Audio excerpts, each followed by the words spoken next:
Ace ட்ரெய்லரை பார்த்துட்டு என்னடா நம்மளை வந்து 4 ஷார்ட்ல யூஸ் பண்ணாங்க. அப்புறம் வர வழி பார்த்தா ஃபுல்லாக ஏஸ் போஸ்டர் சூப்பராக இருக்கு. நம்ம மட்டும் இத்தினூண்டு ஆக்கிட்டோம். பெஸ்ட்டாக போட்டுக்கலாமே, அவினாஷ் சார் சைடில் எனக்கு போட்டுக்கலாமே அப்படின்னு லைட்டாக பொறாமையாக ஃபீல் பண்ணிட்டேன். அதுக்கப்புறம் தலையை அடிச்சுட்டேன், அடா பாவி மறந்துட்டியாடா அப்படின்னு. என்ன அப்படின்னா, ரொம்ப நாளுக்கு முன்னாடி ஒரு ஃபோன் கால் வருது. சார் இந்த மாதிரி ஒரு படம் சார், அதில் வந்து ஒரு சின்ன வேஷம் சார். என்ன சின்ன வேஷமா சார்? என்ன சேது சார் ஹீரோ, அப்புறம் ஆறுமுகம் சார் டைரக்ஷன். அப்படியா அப்படியா அப்படின்னு ஆஃபீஸ் போகிறேன்.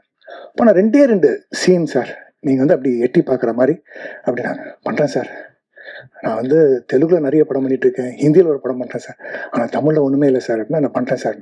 சரி சார் அப்படின்னா இன்னும் அடுத்த மீட்டிங்கில் கூப்பிட்டு, இல்லை சார் ஆக்சுவலி நீங்கள் பார்த்தீங்கன்னா ஒரு முக்கியமான கேரக்டராக மாறிடுச்சு சார். அப்படியா சார்?